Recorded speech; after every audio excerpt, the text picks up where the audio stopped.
Hello and welcome to another episode of Spar Talk. Today we're discussing the latest in South African politics. Julius Malema, leader of the Black Nationalist Party Economic Freedom Fighters, has been found guilty of some criminal charges and is actually facing prison time.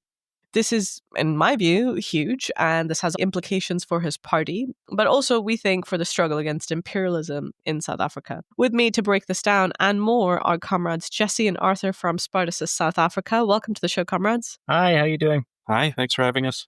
Thank you for making the time. So let's get right into it. Tell us what's happening with Malema. What's he been found guilty of, and what's behind this ruling? Yeah, on the 1st of October, a local court in East London, which is in the Eastern Cape, found him guilty of five charges related to gun control laws. And it stems back to, in 2018, he's supposed to have fired off a rifle into the air at an EFF rally where they were celebrating 5 years since the founding of their party. Mm-hmm. So that's what the case is ostensibly about. But the real, it sort of doesn't take a Marxist to figure out that what is really behind this, and this coming out now, especially since it's been 7 years since the case was first went into the courts, is really all about U.S. imperialism putting the squeeze on South Africa, as part of the Trump White House really trying to reassert U.S. global hegemony. So the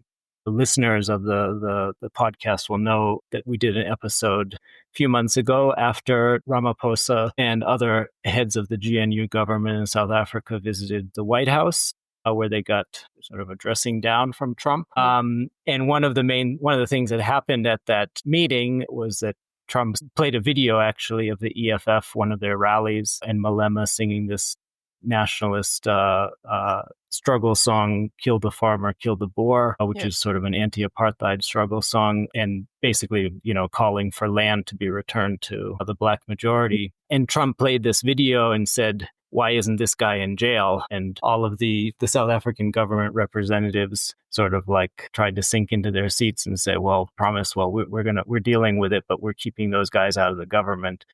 And so really what what is behind this is the U.S. imperialists have said these Black radicals need to be clamped down on. Otherwise, we're really going to put the squeeze on your country and your economy, which they have with, huge tariffs being imposed that are worsening the economic misery in the country. And the GNU is very clearly trying to appease Trump and U.S. imperialism by offering up Malema's head. That's what we think is really what is at issue with this. Okay, so you really see that this development with Malema is a continuation of Trump's putting the squeeze on the country. Yeah, there's a direct connection. Trump was on about two things during that meeting with Ramaphosa and co. Mm-hmm. He was denouncing the supposed white genocide going on in the country, which is an obvious fabrication, and demanding that Malema singling him out for jail time. It's just that AfriForum, which is the, let's call them the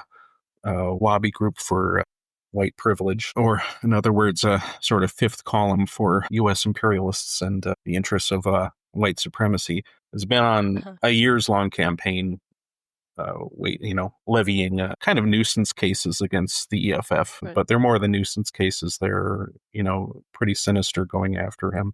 Malema was also found guilty of hate speech in August this year and they've also raised charges against him for singing that song, "Kill the Boer." So ongoing campaign, which all of a sudden, after Trump's dressing down of the country's president, have started to return with guilty charges. Okay. Before we proceed to really dig into this, I wonder, for somebody who might not be familiar with South African political landscape, could you talk a little bit about the place of Malema in South African politics? Because he plays kind of an important role, or had done, in the last elections anyways. Yeah, I would say, he and the EFF, he's a former leader of the ANC Youth League who was expelled from the party in 2013, formed the EFF. And he really represents sort of the left-wing radical populist wing within the ANC that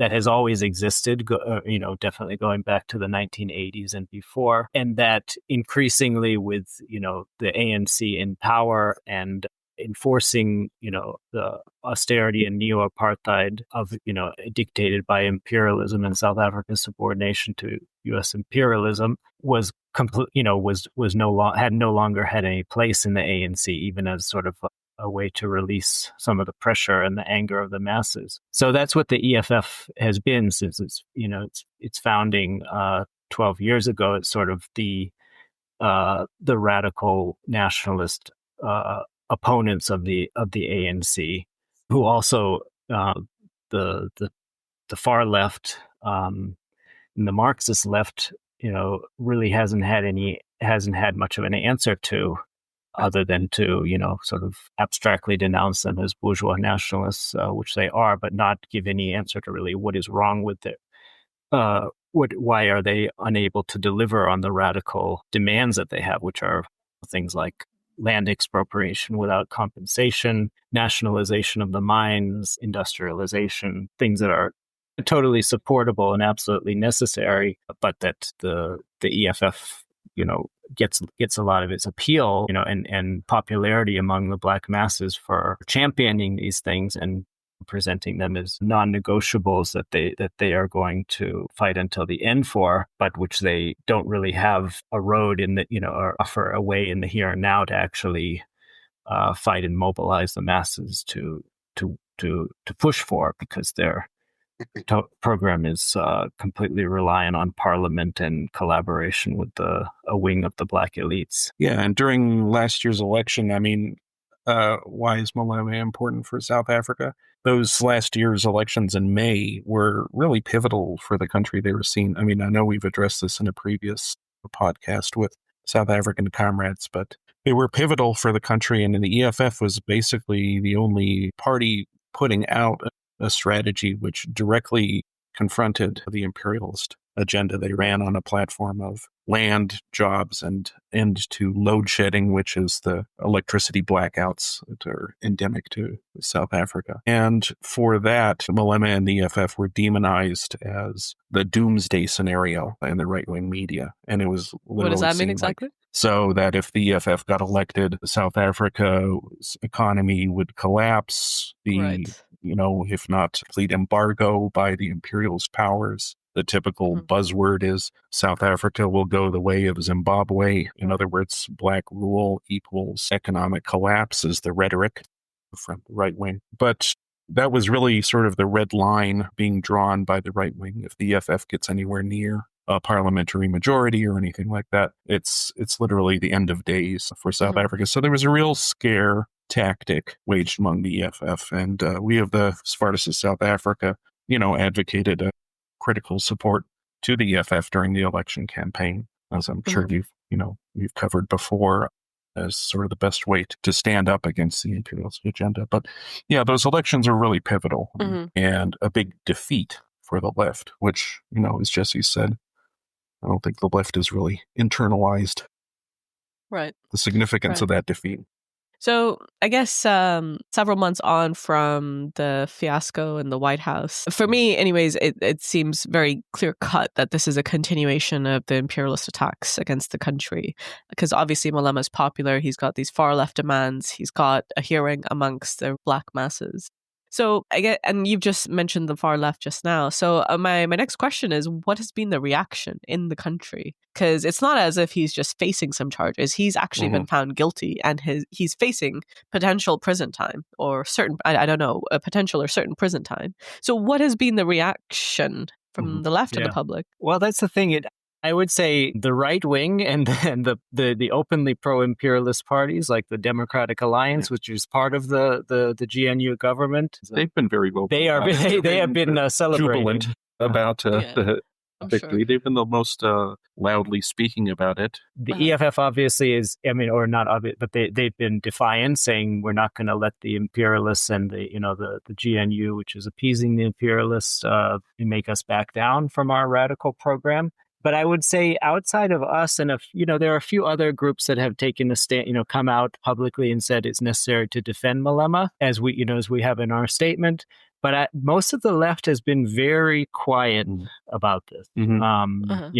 Definitely the other groups on the Trotskyist left, I am not aware of any of them with public statements. There are some that in response to our statement have reached out and said, this is a good thing that what you guys are proposing and we should work together on it. But those are isolated groups. But mostly it's been pretty quiet. Yeah, it's only been a week. And just since you raised the question of jail time or potential charges, they're actually quite serious. The right wing is obviously going to be pushing for the maximum, which my understanding is up to 15 years in prison.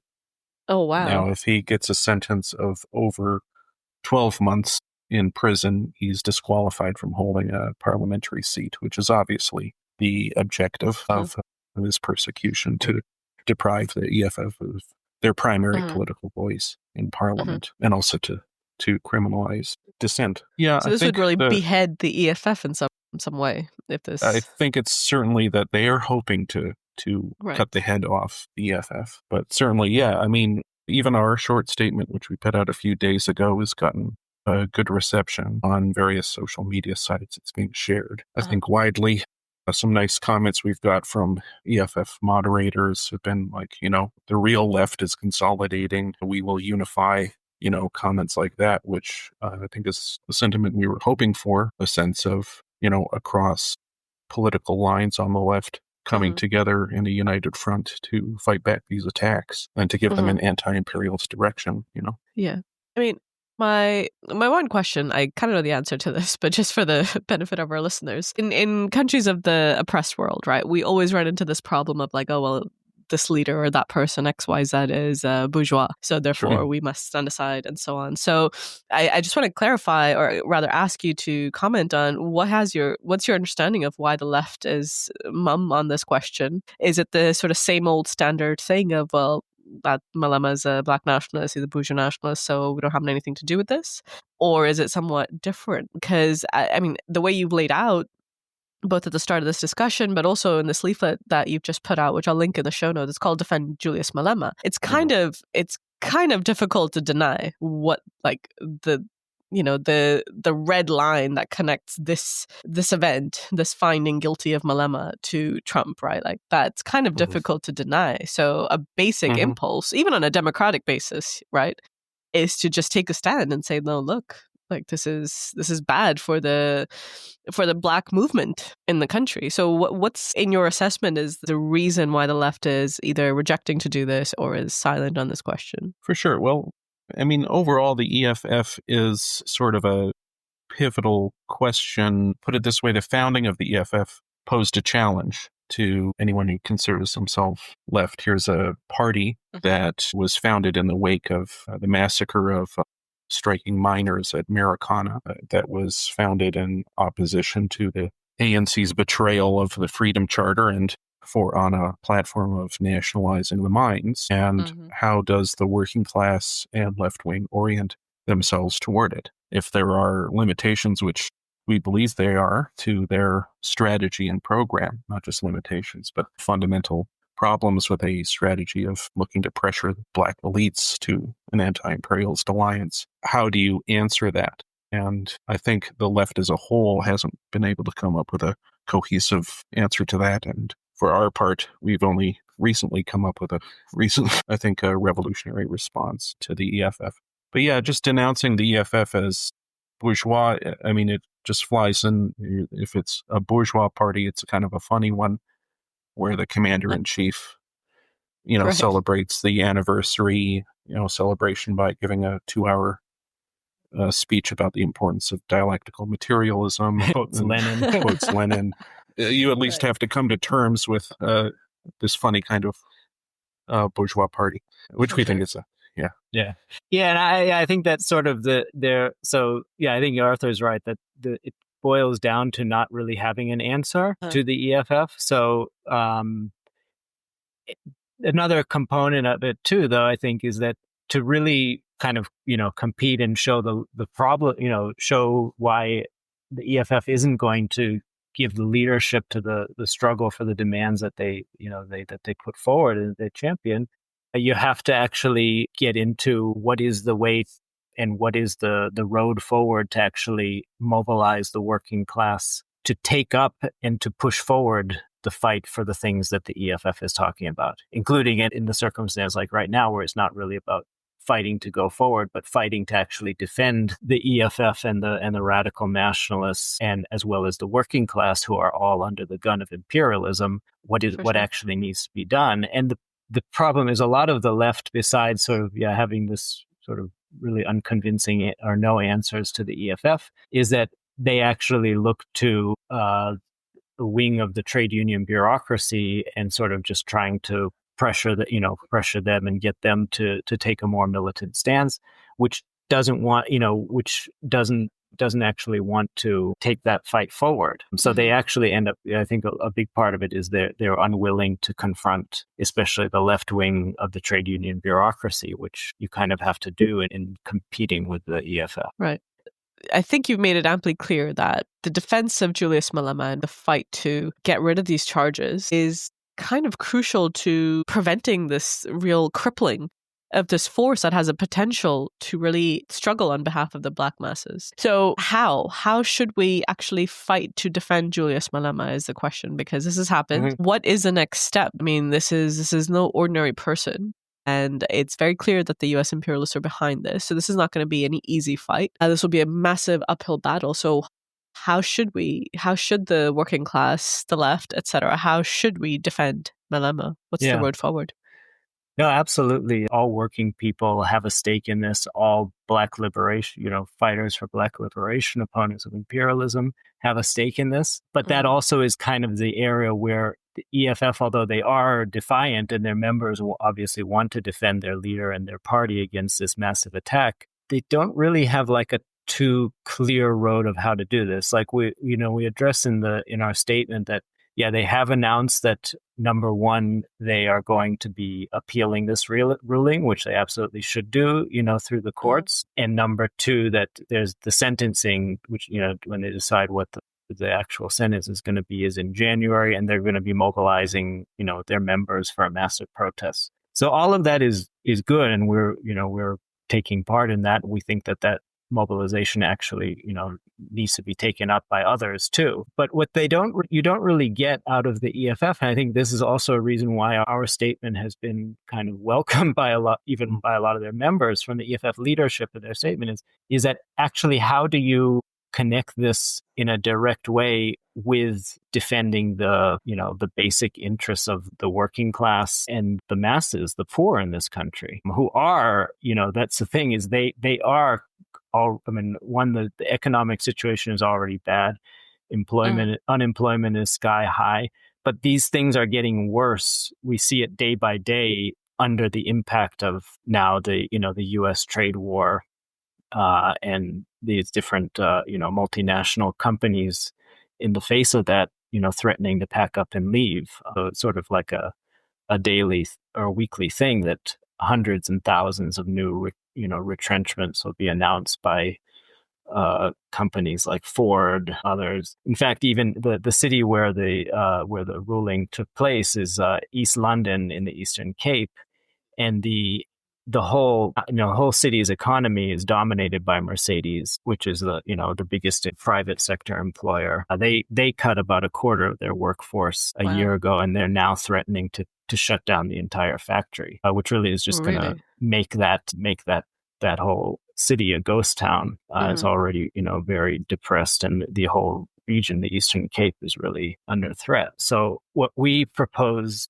is that in fighting to make this, the defense of Malema, obviously a thing that's brought, the EFF, but more broadly by the entire left and the workers' movement, the key thing is really linking it to the fight against this, destruction of the economy by imperialism, and to use the methods that correspond to that, which is actually mobilizing the working class to defend Malema as part of this defensive struggle. In other words, not relying on only the courts and the parliamentary procedure to do that.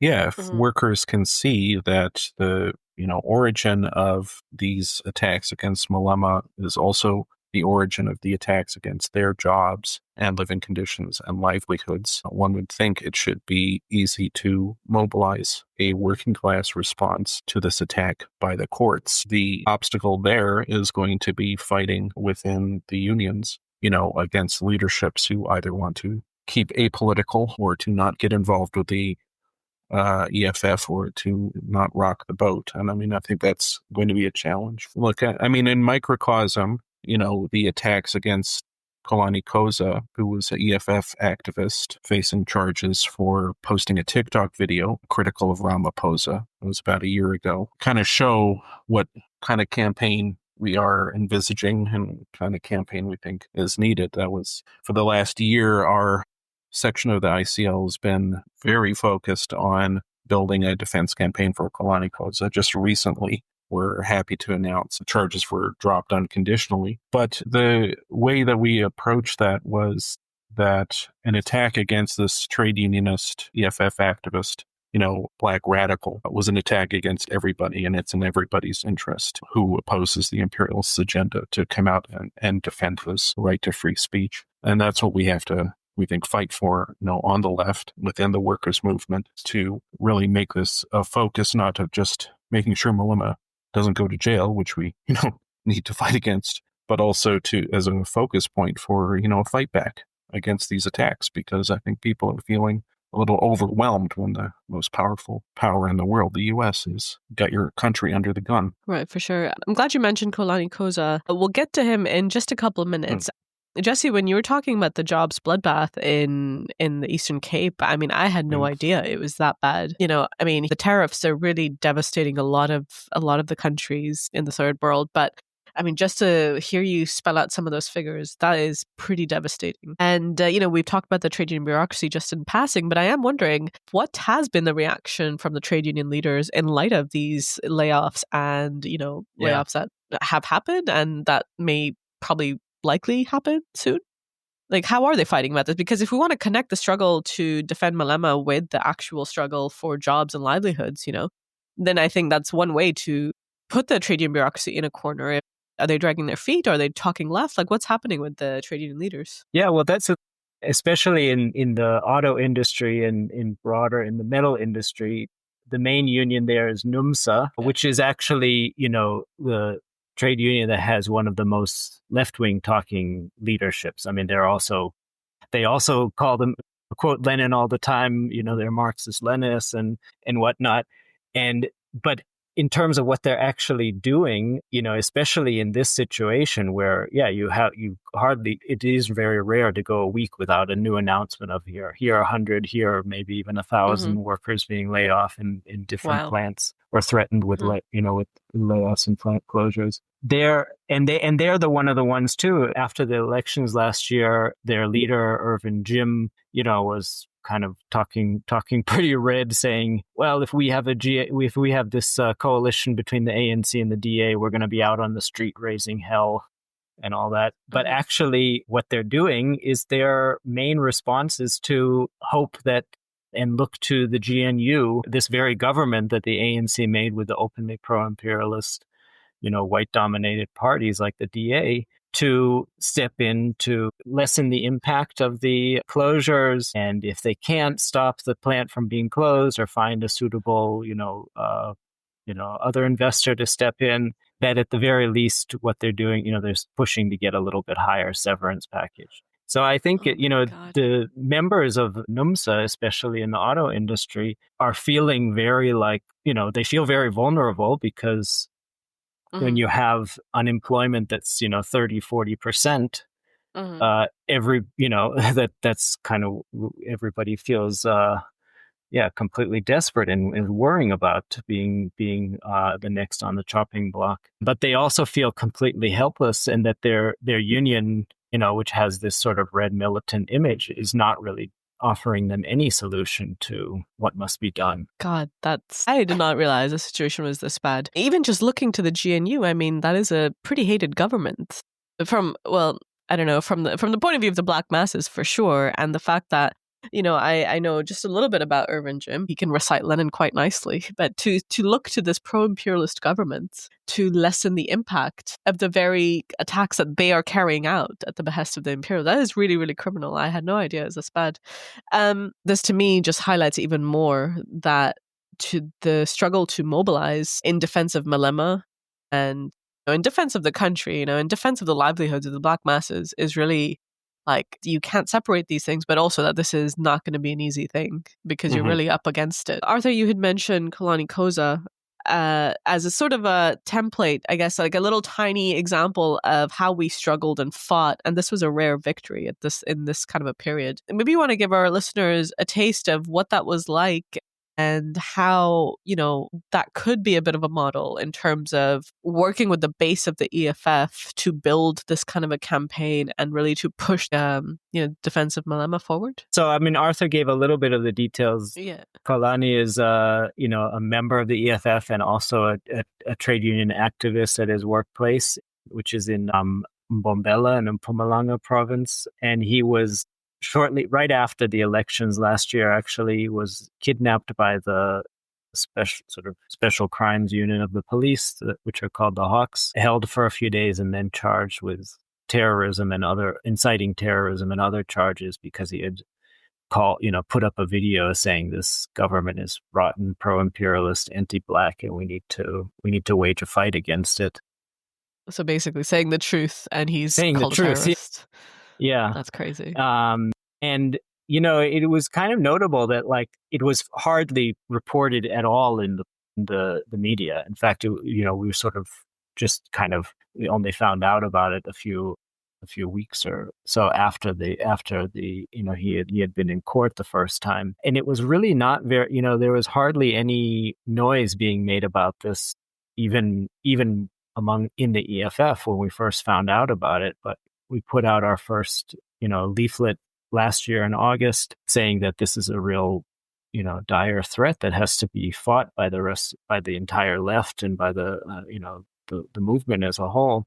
And I think it did definitely get quite a bit of resonance, including at the EFF's. They held a national conference last year, the end of the year in December, and there were about 3,000 delegates or so nationally at this conference, and more than half of them got our leaflet, and we talked with a lot of them. And there was quite a sentiment among EFF members, is because it's sort of the situation is that their party is really under attack as this ruling with Malema now kind of escalates, but feeling like, well, what are we going to do about this? And there was really, take credit for it, it was us pushing it both in conjunction with, EFF members on the ground in the area where Xolani is from and around here in Joburg, and getting in touch with those activists that we really pushed to make it, a thing which the EFF leadership and the rest of the left couldn't ignore. And had to, at least a lot of them gave fairly minimal token support, but still it was a pretty wide, got a pretty wide endorsement, and from a range of left groups, including, sort of some people within the NUMSA and other unions who supported the campaign and were calling for his freedom, as well as sort of even some parts of the Trotskyist left and stalwarts of the anti-apartheid movement, including a former government minister who endorsed the campaign to have him freed. And it really sort of taking up pushing this, for a long time and keeping up the pressure was, we think, an important thing in terms of making the state back down on his case. And they ended up, without it really ever going to trial, dropping unconditionally all of the charges. Yeah, part of the thing is that, the sectarianism isn't just a problem on the far left. And, in addition to the government ministers, even members of the individuals of the South African Communist Party, which is in coalition currently with the ANC, signed up for the campaign. The sectarian divisions can be broken down, but I guess one of the message to the EFF membership and other, left organizations, if you just wait for your leaders to give you marching orders, you're not always going to get, a response, from other groups. It's important to come together in a united front with other groups when there is something in common to fight for. Just working on the ground, people from, across the left, a variety of different organizations, saw that this was an attack on them as well. Mm-hmm. Yeah. Yeah, and I think particularly because the EFF sort of has this reputation, especially, the far left kind of keeps its distance from the EFF, which is both because of what we talked about earlier, of them not really having a response to it. But it also is because the EFF just sort of, is kind of seen as, well, they just do their own thing and politically dominate everything. Kind of what's the point in trying to force them into a united front? And I think that the campaign to defend Xolani was significant in terms of showing that, well, if you actually approach this campaign, one, the basis for coming out and defending him is not because we all have a shared interest. In other words, the trade unionists who signed on to that understood that this is going to, that if the government is able to silence this guy, even though we may not agree with the EFF or we have, whatever other political loyalties, this is going to be bad for all of us. And community activists and land rights activists and even other Black nationalist groups, like from the Black consciousness movement, came out and saw that this is a genuine united front, that it's not simply about other political groups suppressing their own programs and in order to have unity. It's really about unity and struggle. Yeah, for sure. I mean, I followed the campaign obviously from afar, but I think that really is a way for the Marxist left, if it wants to become a force in the country, if it wants to actually win the support of the Black proletarian masses, like, you can't sit on the sidelines, because you have to deal with this thing called the EFF, which is Black nationalism in general, right? So from the days of the anti-apartheid struggle, it was ANC then, but today it's the EFF, and you have to try and work within this milieu to convince those people, and like, yes, okay, bourgeois party quote, and I thought that was really funny. He talks about dialectical materialism and Lenin. It's not very bourgeois, according to the traditional definition, but also the actual members, from what I know, right, like, they're very, very subjectively revolutionary minded. So to kind of just shun this and sit on the sideline on the sake of some like pure principle of we're not going to capitulate to nationalism is a really, really big crime on part of the Marxist left. I think particularly at this moment, see, the thing is that the imperialists, starting with Trump, but also the GNU, is really drawing a very hard and sharp line against the EFF at this moment. In fact, that's what the ruling is really about. And then the DA government ministers who were in the White House with Trump, really, like, that was their main thing that they said to him is, we're here to keep the EFF out of the government, to make sure that South Africa is not, these people who want to expropriate land do not come anywhere near it. And the EFF, under this pressure, is really in a very, they have their backs against the wall.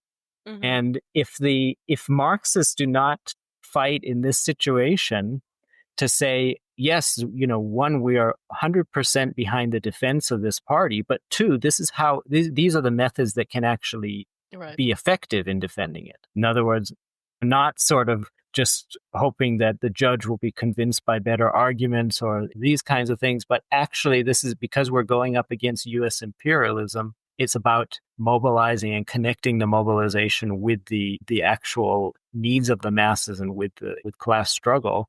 That's actually the most important thing that can be done to kind of regain a little bit the pro-communist, pro-socialist sentiment among the working class in this country, which is quite strong. I mean, there's a reason why the ANC had its alliance with the SACP. It's because for the Black masses, communism sounds good. It's because the communists were the ones who are being persecuted by the apartheid, by the white apartheid rulers. Yeah, historically very, very militant working class in the country. Yeah, for sure. But it's important to understand that the EFF is under, almost exclusively pressure from the right wing at the moment. The substantialism from the left is not doing anyone any favors. And certainly if the EFF is, suffers setbacks or even, marginalization by the right wing, that does not benefit anybody on the left wing. It should be obvious. Yeah, there really is that class line being drawn, as you said, against the EFF. And, as it's just very basic, an injury to one is an injury to all. And in this case, it's an injury to a pretty prominent leader. of a radical nationalist party. So that's definitely going to be a bad sign for the rest of the sort of working class movement and the Black nationalist movement and the Black masses in general. So hugely important, I think. And I mean, so obviously this is an international podcast. We have listeners in many Anglophone countries. I wondered if you wanted to make a pitch to our international listeners about what they could do, or just, how to raise awareness of this issue. I'm already starting to think about, maybe mobilizing like the labor movement in countries like the US, et cetera, to pass motions even, or things like this. Like, do you have anything to say for militant workers in the West, in the Anglophone world? Well, I mean, yeah, those are definitely the kinds of things that can really help and can be important. I mean, in particular, like, we were talking about NUMSA earlier. Well, the NUMSA leadership is one that has, direct, political and personal relations with lots of leftists in the West, like in the Longshore Workers Union in the U.S., others, that actually saw the other sort of the federation that they're a part of, SAFTU, the South African Federation of Trade Unions, recently held an event with Jeremy Corbyn. So all these sort of the darlings of the left are in contact with these groups who have, who are just being completely, the leaders of these left-wing unions, not to mention the other unions, COSATU, who also need to be put under pressure. But, you wouldn't guess from sort of the, how they sort of lobe them and everything that there's this, massive attack going on, and they're not saying anything. They're not even, even just sort of putting forward motions and promising to mobilize in defense of Malema would be, in defense of the EFF would be a big step forward. Yeah, his sentencing is going to take place on the 23rd of January of next year. It'd be a good thing if there was a worldwide campaign of condemnation of the South African government and state for going after a prominent black radical. People, I think, around the world. It's not just South Africa that's under attack by Trump. People around the world are feeling the effects of a very vicious imperialist agenda being pushed. And one way to do that is, international solidarity. I think that would help break through some of the mood of sort of helplessness and isolation here, if people to see some response and solidarity internationally as well. Yeah. I had no idea SAFTU had connections with Jeremy Corbyn. I think it's kind of funny. We're trying to build a revolutionary caucus in their new party called Your Party. So I definitely think we can raise this as a slogan for that caucus. No, for sure. Put pressure on Corbyn, why not? I did have one question to come back to something that we talked about a little bit earlier about just the dire situation in the country. And I'm just going to throw this out there. I guess I'm just gauging your opinion, or maybe just what the mood is like in the country. There's been all these huge sort of uprisings in many parts of the global south, Nepal, Morocco. There was Kenya and Nigeria last year. And, all these countries and, many elements on the left are like, revolution's around the corner. But I do wonder, like, what's the mood in the South African context? Do you think there is potential for these uprisings to occur if the situation is getting so bad? Or do you think it's kind of not really there? Well, I mean, one thing I would say is that it's kind of risky to make just general predictions because it's they can come out very unexpectedly. For example, the last big kind of upheaval like this was in July 2021. Yeah, during COVID. Which came, but during COVID, it was sort of, the one thing that happened was everybody was suffering and the government was threatening to end a very meager but lifeline welfare support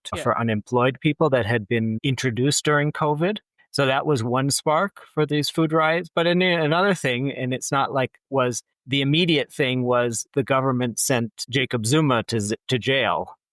True, yeah. And there was sort of, I mean, that was the two things kind of intersected without them necessarily completely overlapping. But there was a lot of sentiment that, Zuma is being demonized and victimized because the imperialists wanted a more pliant government in South Africa, which, has a certain amount of truth to it. But I think that and this is sort of the thing that, even in the reactions to our statement, including by right wingers, they are the South African ruling class is perpetually very worried about when the next outburst like that is going to happen. Yeah. But the problem, I mean, there again, it points to the sort of the thing is that that's, and things really are collapsing. Big parts of Johannesburg, not to mention the rural areas, have water being cut off for weeks at a time or months at a time or even longer. Electricity, even though the main power supply has sort of been restabilized, but electricity is still being cut quite constantly to the townships and the rural areas. And so there's just really kind of a seething anger about all this.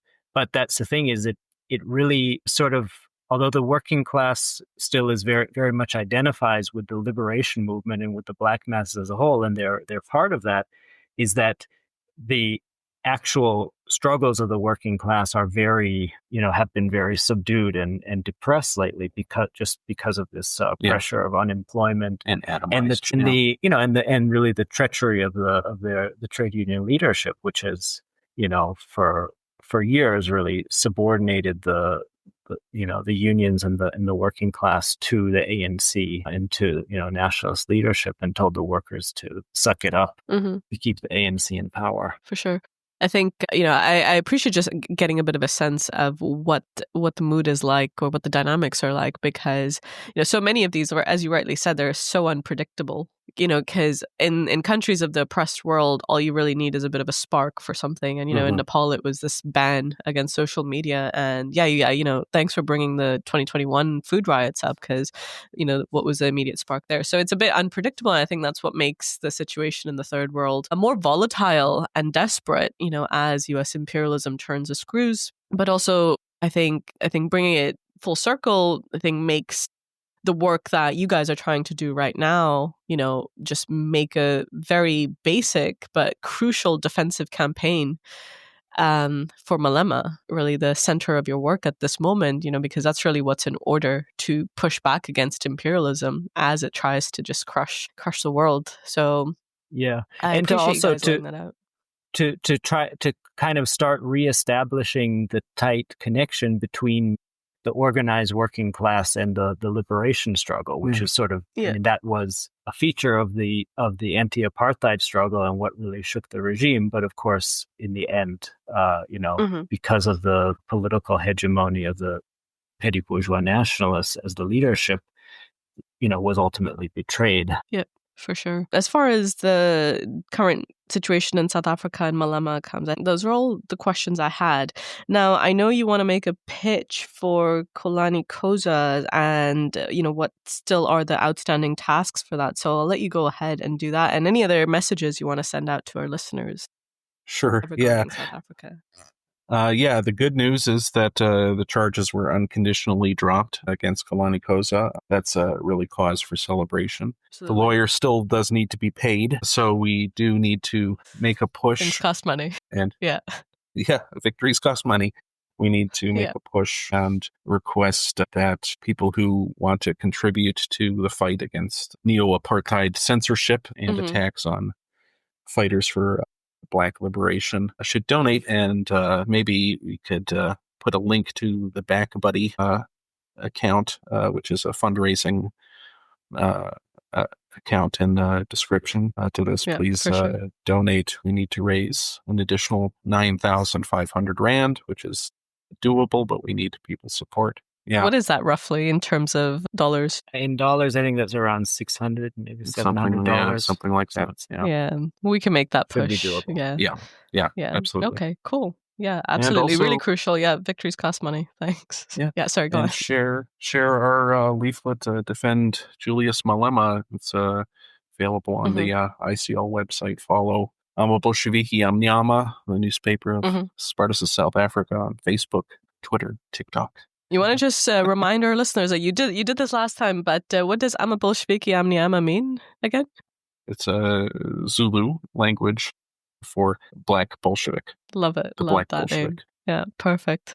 Okay, well, I'll definitely put all those links in the show notes. And thank you, comrades, for coming in to take the time to explain to us what's happening in the country. We will for sure be pushing for this campaign wherever we are. It seems crucially important for not just South Africa, but really as an international struggle against imperialism. So thank you for taking the time. I appreciate it. Absolutely. Thank you.